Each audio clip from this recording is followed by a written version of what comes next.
Ek slaan my oë op na die berge. Waar sal my hulp vandaan kom? Hou jou oë gerig op Jesus. Hy is die lighuis wat lig en vrede bring. Hy is jou redder. Wie sal jy dan vrees?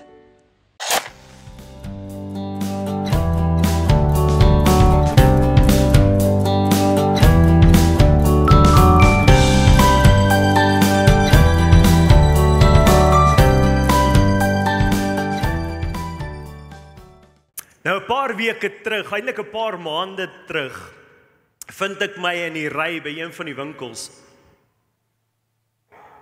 En soos ek in die ry staan, hoor ek die meisietjie agter my vir haar mamma sê, "Mamma, is dit hy?" En die mamma sê, "Sst." En dis besig, maar is stil, jy kan hoor en die meisie sê, "Ek dink is hy." En die mamma sê, "Sst." En die meisietjie, "Mamma, is dit Jesus?" En net daar almal kyk, nou begin hulle smile en die dame by die counter smile vir my en die mamma sê, "Shh, nou." En sy sê, "Maar moet hy nie op die kruis wees nie?" en net daar dog ek, nee, wag, kom ek draai om en ek kniel af na die meisiekind toe en ek sê vir haar, "Nee, ek's nie Jesus nie." Maar is vir my kosbaar dat jy aan Jesus dink. Dis vir my kosbaar dat jy dink aan Jesus op die kruis. En ek vertel vir haar dat Jesus het gesterf en opgestaan en na die hemel toe gevaar en sy Heilige Gees uitgestort en dat hy nou naby aan haar is. Maar die hele gedagte daarvan hierdie meisiekind wat dink aan Jesus op die kruis, het my laat dink. Hoeveel keer dink ons nog aan Jesus op die kruis? Jesus wat vir ons gekruisig is. Jesus wat vir ons gesterf het. Dit wat hy vir ons gedoen het, die prys wat hy vir jou betaal het. Hoeveel keer stop ons nog by die kruis? Hoeveel keer gee ons dit nog 'n gedagte? Hoeveel keer staan ons daar stil? Ek het laasweek gedeel oor Hebreërs 11 vers 6 wat sê dat God reward those that come to him. God rewards those who diligently seek him. En die tipe geloof wat die Here reward is die geloof wat na die Here toe kom. En laat my toe om vanmôre te sê dat wanneer ons na God toe kom, moet ons eers na die kruis toe kom. Kom nou.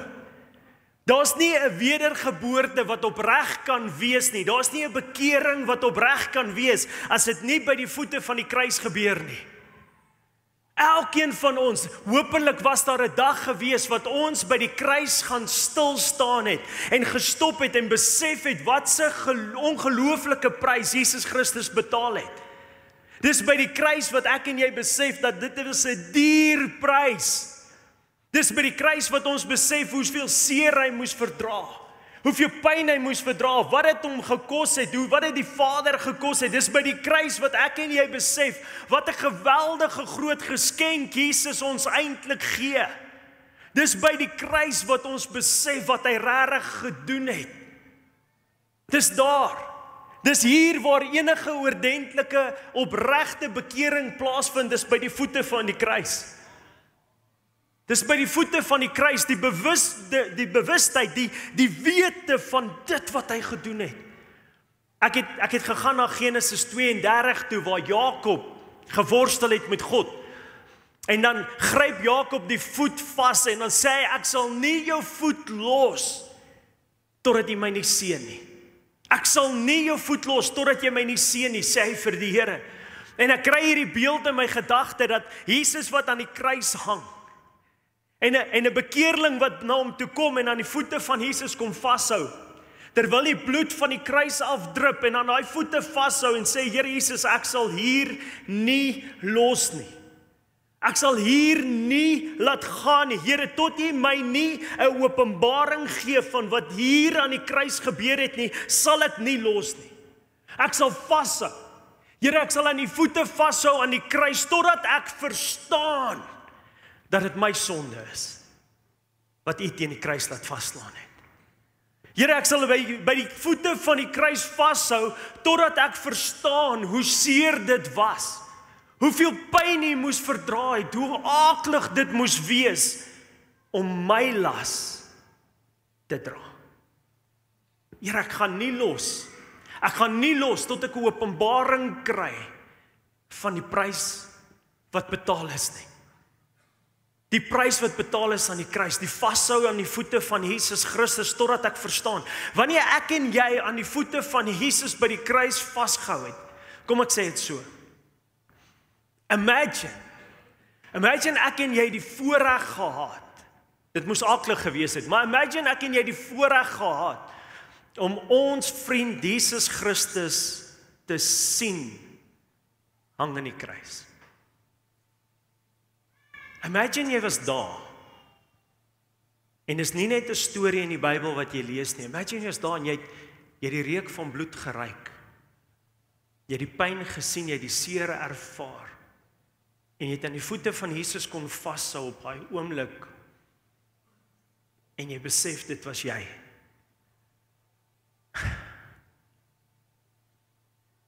Imagine daai oomblik. Ek wonder as ons die volheid van daai openbaring kan kry, of sal ons ooit weer enigiets doen wat hy nie wil hê ons moet doen nie. As ek en jy met die openbaring kry dat dit is ons sonde wat Jesus daar aan die kruis laat vasslaan het, sal ek en jy ooit weer gaan uitgaan en gaan sondig. Sal ons ooit weer ons rug op hom draai, sal ons hom ooit weer ignoreer. As ek en jy die volheid van hy openbaring moet kry. En terwyl ek hierdie week tyd spandeer met die Heilige Gees, bly hy my terugvat na hierdie gedeelte in Genesis 32 toe. Hy bly my terugvat soontoe en ek bly hierdie beeld kry van die voete van die kruis en die woorde kom by my op, onthou die kruis. Onthou die kruis. Ons weet Jesus het opgestaan, halleluja. Ons weet hy's lewend, ons weet hy sit aan die regterhand van die Vader en ons weet hy die Heilige Gees uitgestort en die Heilige Gees bly binne in jou as jy wedergebore is, om aangeneem het, ons weet dit. Maar ek en jy kan nie vergeet van wat hy aan die kruis vir ons gedoen het nie. Onthou die kruis, soos daai meisiekie die kruis onthou het, onthou die kruis. En die Heilige Gees sê vir my, Dani, daar's iets in Genesis 32 wat ek nog met julle wou deel. Daar's nog iets daar wat ek wil deel en so lees ek Genesis 32 en ek lees Genesis 31 en Genesis 33 en ek soek dit wat die Heilige Gees sê hy nog met ons wou deel laas week. En terwyl ek so lees, vat hy my terug na vers 24 toe. En ek wil hê jy met vers 24 vir my opsit en lees dit saam met my. En hier is Jakob en hy het sy familie weggestuur om voor hom uit te gaan. En die skrif sê, maar Jakob het alleen agtergebly. Sê alleen. Jakob het alleen agtergebly en 'n man het met hom geworstel tot dagbreek. Jakob het alleen agtergebly. Die gedagte om alleen te wees is 'n scary gedagte, is dit nie? Hoeveel van julle hou daarvan om alleen te wees? Moenie hand opsteek nie, want dan mag dalk een of twee wees wat soos ek liewer alleen wees. Maar is 'n scary gedagte vir die meeste van ons. Ons hou nie daarvan om alleen te wees nie, want wanneer ons alleen is, dan word ons gekonfronteer met ons eie gedagtes, is dit nie? Wanneer ons alleen is, dan kom maar twyfel. Wanneer ons alleen is, dan kom maar vrees. Wanneer ons alleen is, dan dink ons, wat kan dalk gebeur? En ons begin dink aan al hierdie goed wat kan verkeerd loop, en al hierdie dinge, en baie keer dan wil ons nie alleen wees nie, maar ek wil hierso vir jou wys, dat dit is oké om alleen te wees. Sê vir die persoon langs jou, dis oké om alleen te wees. Dis oké om alleen te wees. Inteendeel, vind ons dat toe Jakob alleen was, sê alleen, toe Jakob alleen was, het God 'n bonatuurlike ontmoeting met hom gehad. Amen. Toe Jakob alleen was, toe die Here hom ontmoet op 'n manier wat ek en jy nou kyk vandag en wonder, was dit moontlik? Is dit moontlik? Maar is nie net Jakob nie. Toe Maria alleen was, toe kom die Here na haar toe, is dit nie? En die engel sê vir haar, jy gaan 'n kind baar, en hy seën haar met daai kind. Toe Moses alleen was, lees ons dat God het hom van aangesig tot aangesig ontmoet. Ons lees dieselfde van Henok en ons lees dieselfde van Dawid. Toe hulle alleen was, het hulle 'n bonatuurlike ontmoeting met God gehad. En ek en jy is dikwels so bang om alleen te wees. Ons is so bang om alleen te wees, want ons weet nie wat gaan gebeur nie, ons weet nie wat om te verwag nie. En ek wil vanmôre na jou toe kom en sê, die Here vra jou om alleen saam met hom te wees. Die Here vra jou om tyd te maak vir hom. Jakob het sy familie weggestuur. Dit was sy keuse in die moeilikste tyd van sy lewe. Gaan lees die storie. Hy keer terug na sy broer toe, wat hy nie weet of hy hom gaan doodmaak nie. Daar's onsekerheid oor sy toekoms. Daar's onsekerheid oor sy gesondheid, daar's onsekerheid oor dinge in sy lewe, en in die middel van dit stuur Jakob almal weg, en hy bly alleen agter. Kan ek jou vra vanmôre, het jy nog alleen tyd met God? Het jy nog alleen tyd met God? Of is die gedagte van alleen wees te scary? Is daar nog 'n tyd wat jy uitsit vir net jou en die Here? Of is jou godsdiens gebuis op mense wat by mekaar kom, en is goed so dat ons as 'n kerk by mekaar kom. Ek is bitter lief vir my kerk, en is vir my baie lekker om as kerk by mekaar te kom, maar dis nie die enigste manier hoe ons 'n verhouding met God moet staan nie. Amen. Ons moet ook alleen na die Here toe kom. En ek wil jou vra vanmôre met 'n eerlikheid, is daar nog 'n tyd in jou dag, ek wil nie eers sê in jou maand nie, want dit sal sommer net sleg wees as ons moet praat van een keer 'n maand. Maar is daar nog 'n tyd in jou dag wat jy jou afsonder vir die Here? Is daar nog 'n tyd in jou dag wat jy jou woord vat en sê, dit is my alleentyd saam met die Here? Kom aan, soveel van ons wil ook God so beleef. Wie van julle wil die Here duidelik hoor? Duidelik hoor. Sy stem soos 'n mens se stem hoor. Wie van julle wil die Here voel, 'n aanraking voel? Wie van julle wil God beleef soos die woord sê ons kan hom beleef? Wat ek glo nog steeds vandag moontlik is. Dit het nêrens opgehou nie. Wie sê dit het opgehou? Maar maak ons nog tyd om alleen by die Here te wees. En die Here roep jou vanmôre en hy herinner jou vanmôre en hy vra jou, asseblief moenie van my alleentyd saam met jou vergeet nie. Moenie daarvan vergeet nie. Ek wil iets kosbaar vir jou doen. Ek wil myself op 'n baie spesiale manier aan jou openbaar. Somtyds dwing die omstandighede ons om alleen te wees, is dit nie? Partykeer verloor ons 'n lewensmaat. Die dood kom en kom eis die lewe van die persoon saam met wie jy soveel jare was. En dan vind jy jouself alleen. Of jy gaan deur 'n egskeiding. En jy sit vanmôre en jy's alleen. Of miskien 'n vriendegroep. Jy word uit 'n vriendegroep uitgeskuif want jy het iets verkeerd gedoen. Hulle praat van 'n cancel culture. As iemand iets verkeerd doen, dan cancel hulle hom. Skuif hom uit, hy word gecancel. Niks met hom mee te doen hê nie. Maar omstandighede kan so maklik ons druk en veroorsaak dat ons alleen is. Miskien net 'n nuwe werksgeleentheid op 'n ander plek ver van die huis af en dan is dit so maklik om alleen te wees. Is dit nie? Ek kan sien vanmôre elkeen van julle weet waarvan ek praat, want iewers in hierdie walk was daar tye wat jy al so alleen was. Jy sien, en die vyand is slim. Kom aan, die vyand is baie slim. Hy weet, daar gaan tye in ons lewens wees wat ons alleen is. Hierdie astronaut het dit reg gesê. Hy sê, ons is nie gevrywaar van hierdie moeilike tye nie. Ons is nie gevrywaar van tye waar ons alleen gaan wees nie. Ons is nie gevrywaar daarvan nie. Dit gaan met jou gebeur, dit gebeur met my. Dit gebeur dat ons alleen kry. En die vyand weet presies. Hy weet presies wanneer is die perfekte tyd om my en jou aan te val. En hy weet dat die perfekte tyd is wanneer jy alleen is. En dis wanneer hy kom met sy triks, en dis wanneer hy kom en hy jou wil aanval. Die woord sê hy is soos 'n brullende leeu, wat rondloop en kyk wie kan hy verskeur. Nou hoe werk 'n leeu in die natuur as hulle op 'n trop buffels afkom? Hulle begin hom afkeer, is dit nie? Hulle sien watter die een hulle wil hê en dan begin hulle hom afkeer en hulle begin hom een kant toe skuif. Hulle begin hom uitkeer, want as jy afgekeer is, as jy een kant uitgeskuif is, dan is jy vulnerable. Is dit nie wat gebeur nie? En dis wat die vyand presies doen. Dit is wat hy in jou lewe en my lewe probeer doen. Hy probeer wanneer ons alleen is, wat oukei is. Sê net weer vir die persoon langs jou, dis oukei om alleen te wees. Dis oukei. Dit gaan gebeur dat ons alleen is. Maar die vyand weet, wanneer ons alleen is en ons is nie oukei nie, dan kom hy en hy kom met leuns, en hy kom met twyfel, en hy kom met dinge en hy probeer ons een kant wegkry van ons geloof af, hy probeer ons een kant wegkry van die Here af, hy wil hê ons moet begin twyfel en wonder, waar is God, waar is die Here, en selfs wegdruk van die kerk af. Dis wat hy doen. Hy slinks.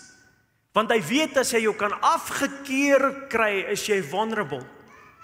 Is jy alleen. Selfs met Jesus Christus sien ons dat dit was die plan van die vyand. Toe Jesus hulle so aan die nagmaaltafel gesit het, en Judas Iskariot het sy hand in die brood gehad, en Jesus draai na hom toe, en die duiwel gaan in Judas en sê die woord, en Jesus se woorde aan Judas Iskariot is, gaan voer jou plan spoedig uit. Die vyand het 'n plan. En op daai oomblik was Jesus tussen 'n klomp mense, en hy was by 'n klomp mense, en die fariseërs en die skrifgeleerdes was te bang om hom iets aan te doen, sê die woord. Maar hulle het gewag. Hulle het gewag tot hy alleen is in die tuin. Toe kom hulle vir hom. Jy sien wat doen die vyand? Die vyand wil ons alleen kry, wil jou een kant kry, wil jou wegkry van jou geloof af, wegkry van jou mense af. En hulle het Jesus gevange geneem, en hulle het hom gevat, en hulle het hom geslaan, en hulle het hom gemartel, en hulle het hom op daai kruis gehang. En hy was alleen. En die vyand dink, ek het my plan uitgewerk. En die vyand dink hy het succeed. Die vyand dink hy was suksesvol, want hy het nou vir Jesus alleen gekry. Maar wat die vyand nie weet nie, is dat 'n kind van God is nooit alleen en afgekeer nie. Kom nou. 'n kind van God is nooit alleen en afgekeer nie. 'n kind van God is afgesonder vir die Here. Amen. Wanneer die vyand dink hy het jou afgekeer, maak hy 'n fout. Jy is afgesonder vir God. En wanneer ons alleen vind as kinders van God, dan is ons binne in God se plan nog steeds. Dis wanneer ons afgekeer is wat ons buite sy plan is.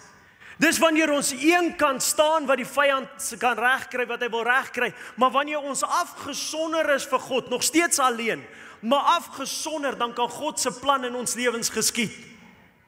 Jesus Christus het aan die kruis gehang en hy het sy doel uitgedien aan die kruis. Sy plan vir sy lewe is vervul, net soos God die plan vir jou lewe wil vervul. Die Here het 'n perfekte plan vir jou lewe en vir my lewe. En dit mag dalk voel of jy afgekeer word. Dit mag dalk voel of die vyand jou in 'n hoek druk. Dit mag dalk voel of hy jou een kant het. Maar kom nou kind van die Here, ons weet mos ons God is met ons. Ons weet dat ons God se plan vir ons lewe sal geskied. Ons vertrou op ons God. Romeine 8 vers 28 sê dat die plan vir God, dat die wat hom liefhet, alles ten goeie sal meewerk. Ons weet dit. Jeremia 29 vers 11 sê dat sy plan en sy gedagtes aangaande ons is goedheid en guns. So wanneer ek alleen is, dan staan ek op die woord van God en ek sonder my af op sy woord. En ek staan op sy woord, dan is ek afgesonder, ek's nie uitgekeer nie. Come on. Ek's afgesonder, ek's nie uitgekeer nie. Die vyand wil jou uitkeer, maar jy's afgesonder, want jy is 'n kind van die Allerhoogste God. Hy is nog steeds by jou, hy is nog steeds met jou, hy hou jou styf in sy hande vas, en al lyk dit vir die wêreld of jy uitgekeer het, is jy afgesonder. Dit was vir my so mooi toe oom Ben sy boodskap of sy getuienis laasweek deel. En hy deel hoe daai stuk staal op sy kop geval het. En mense gesê dat ja, hy gaan dit nie maak nie. En hy sê in sy binneste het hy geweet die Here is met hom. Jy sien, hy was afgesonderd vir God. Kom nou kerk. Jy kan deur dieselfde ding gaan as die ou langs jou. Jy kan deur dieselfde retrenchment gaan as jou vriend.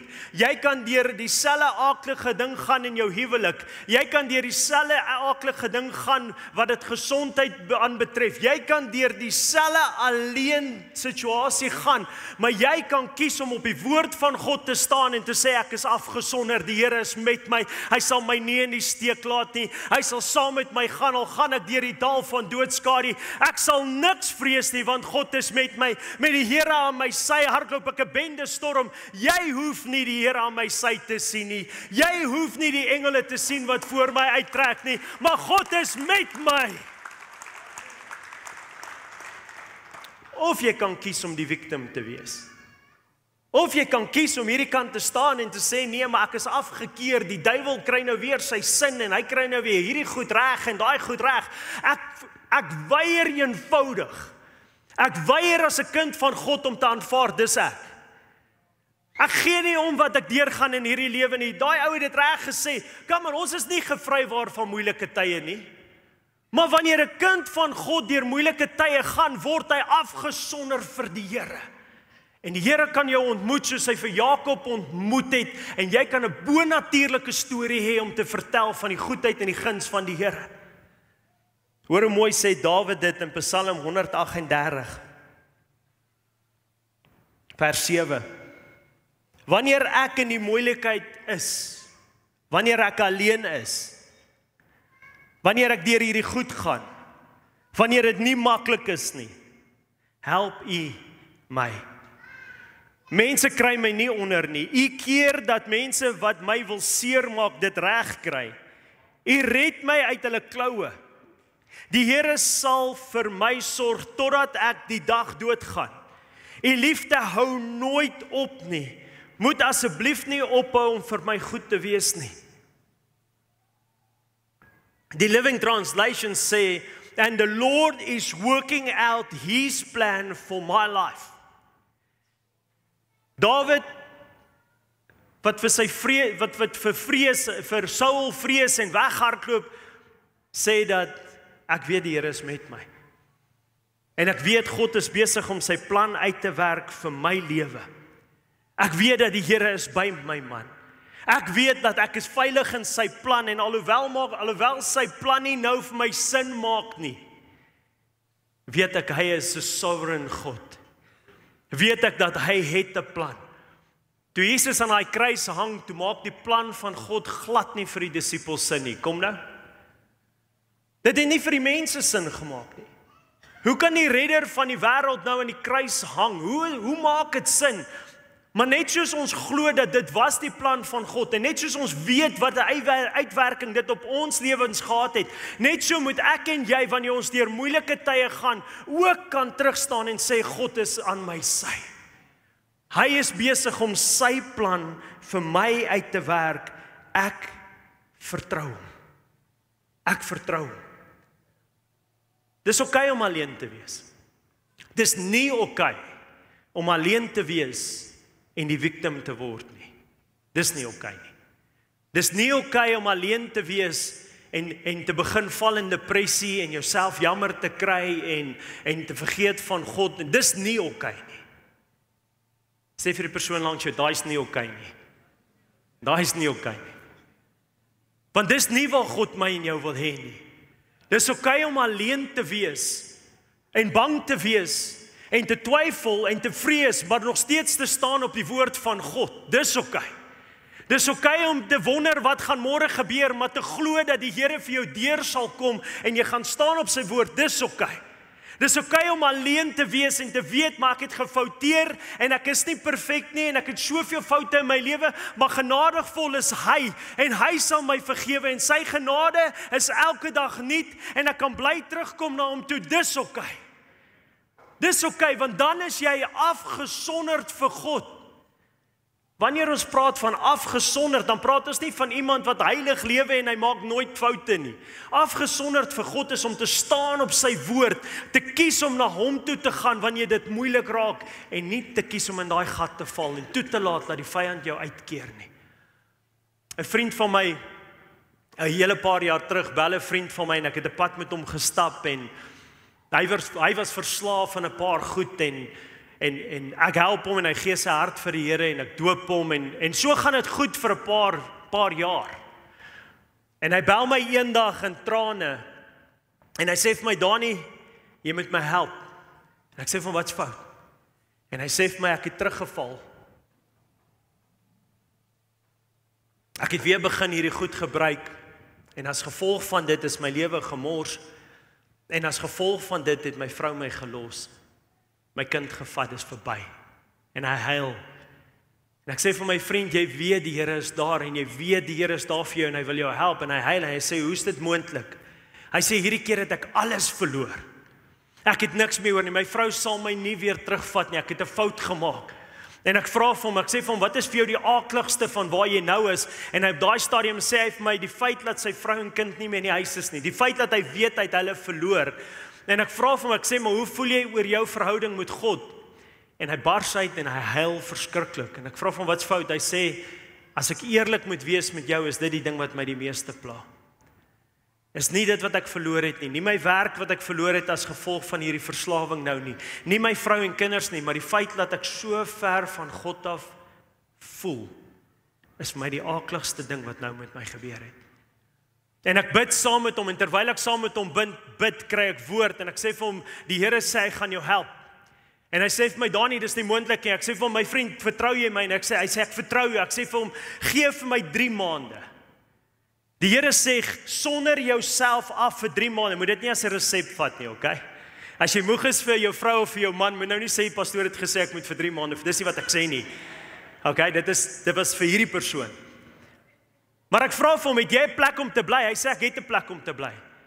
Ek sê, jy het nie werk nie. Hy sê, hy het niks werk nie, hy het niks nie. Ek sê, daar waar jy bly, gaan jy alright wees vir 3 maande. Hy sê, hy sal alright wees. Ek sê vir hom, vir die volgende 3 maande vra ek jou sonder jou af vir God. En hy sê, wat bedoel jy? Ek sê, al wat ek jou vra is geen sosiale media nie, geen movies, geen musiek, niks nie, sonder jou af vir God. Bid, lees jou Bybel, vas as dit nodig is om te vas, maar soek net die aangesig van die Here.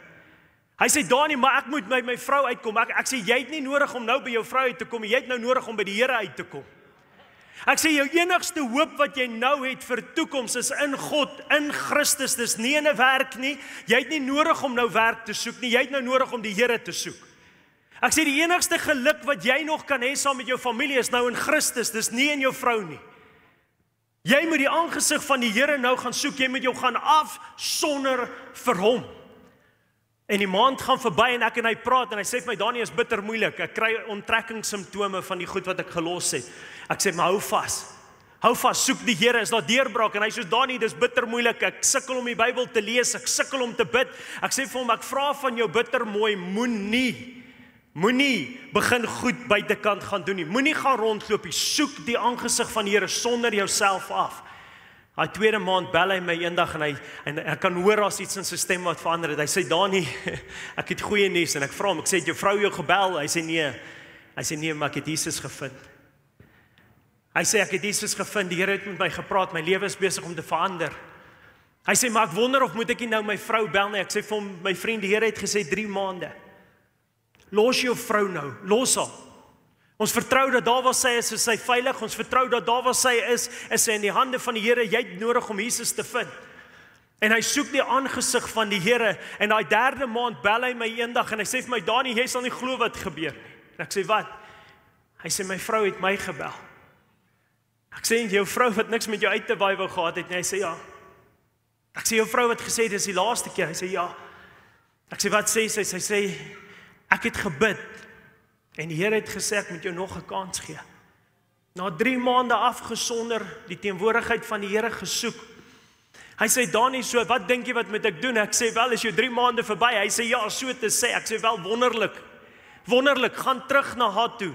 En soek die aangesig van die Here, bly by haar. En hy's terug na haar toe en hy bel my die volgende week. Hy sê, ek wil nog my getuienis met jou deel. Ek sê, wat sê? Hy sê, terwyl ek daai 3 maande my afgesonder het en die teenwoordigheid van die Here gesoek het ek begin e-mails kry. E-mails op e-mails kry van maatskappye wat wil hê ek moet vir hulle kom werk. Hy sê, Dani, ek begin volgende week by 'n maatskappy werk. Die Here het voorsien. in al my behoeftes, in alles wat ek nodig gehad het.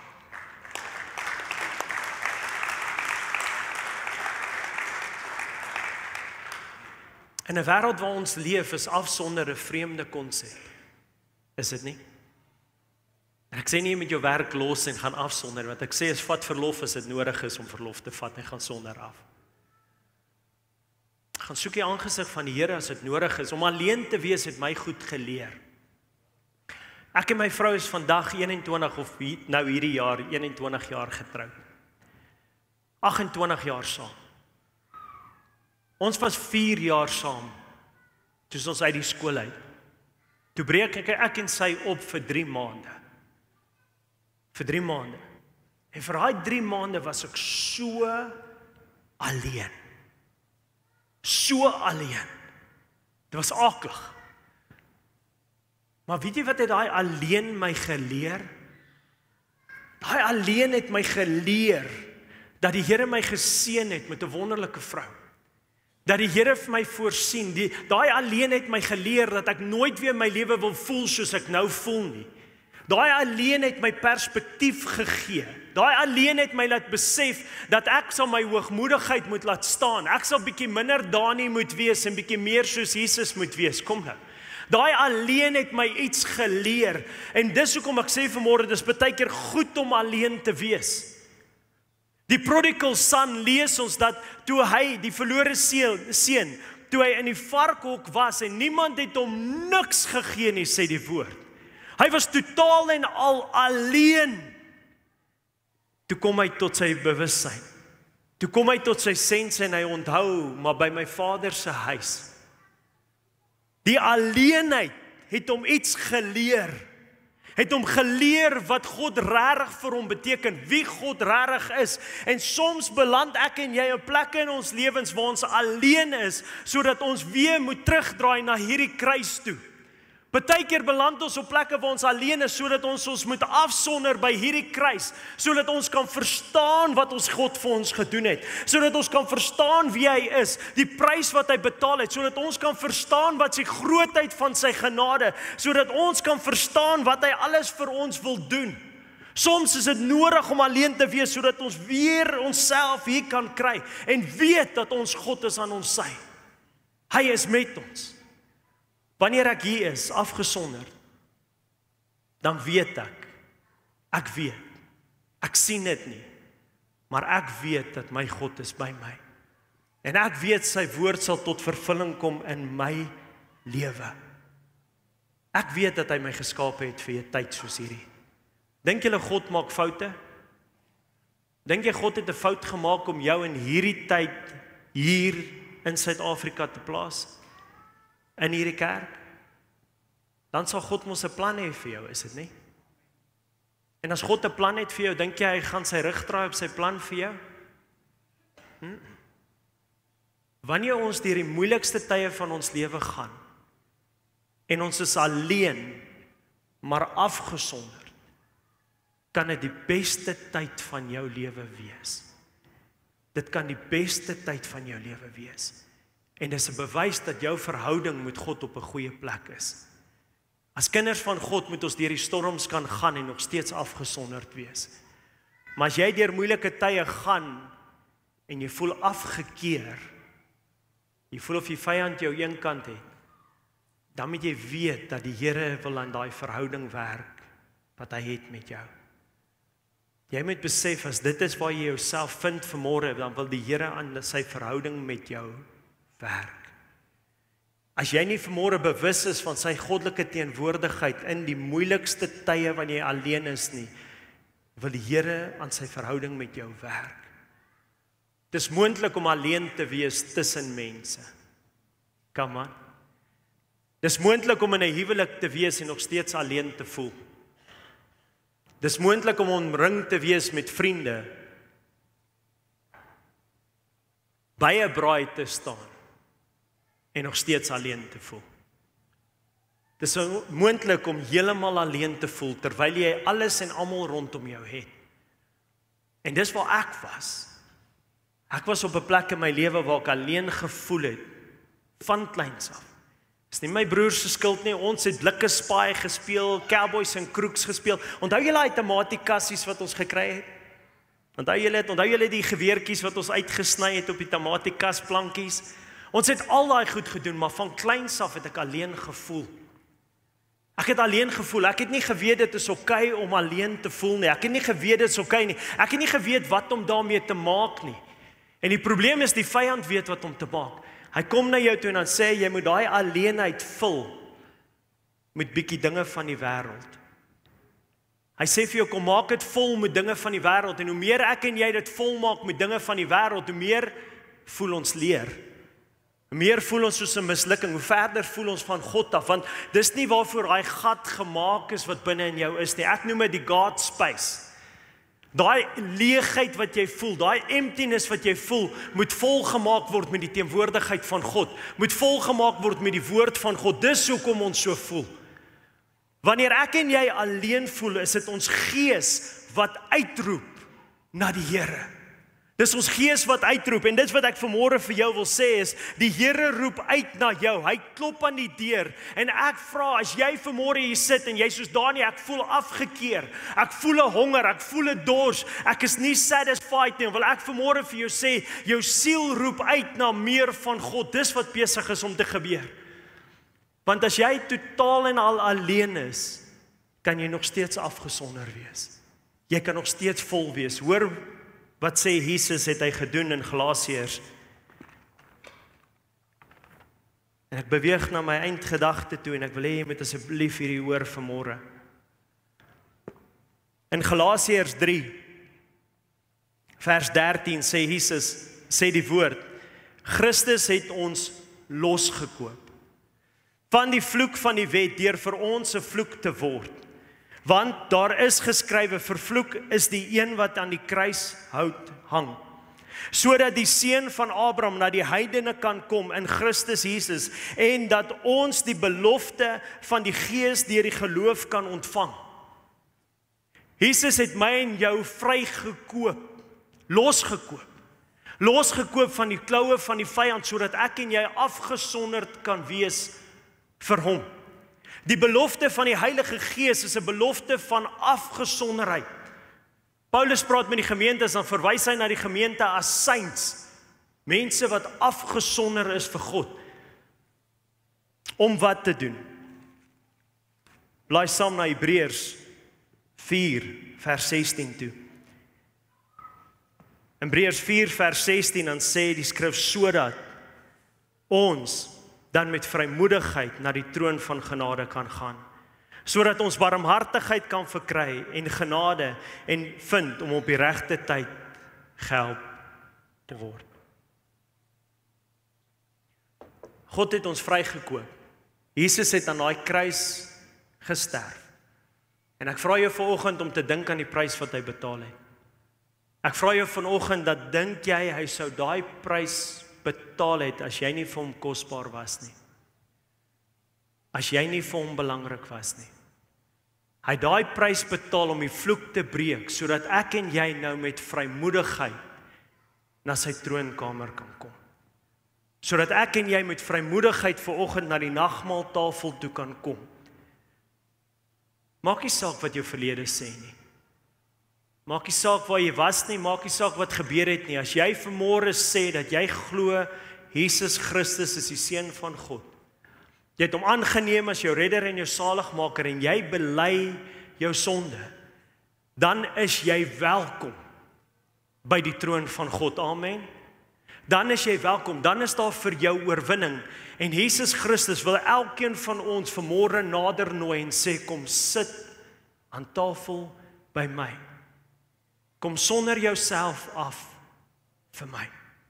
Ons gaan oorgaan na die bediening van die nagmaal toe, maar voor ek so intoe gaan, wil ek jou vra, net vir 'n oomblik, wil ek jou hierdie vraag vra. Sonder jy jouself nog af vir die Here? Selfs tussen mense. Dis moontlik om alleen te voel tussen mense, maar dis moontlik om jouself af te sonder tussen mense. En wanneer ons hierdie nagmaal gaan bedien, wil ek jou vra, sonder jouself af. Net vir 'n oomblik.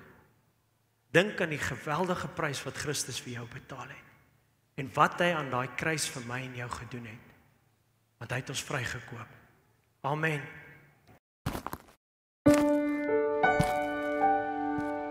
Ek slaan my oë op na die berge. Waar sal my hulp vandaan kom? Hou jou oë gerig op Jesus. Hy is die lighuis wat lig en vrede bring. Hy is jou redder. Wie sal jy dan vrees?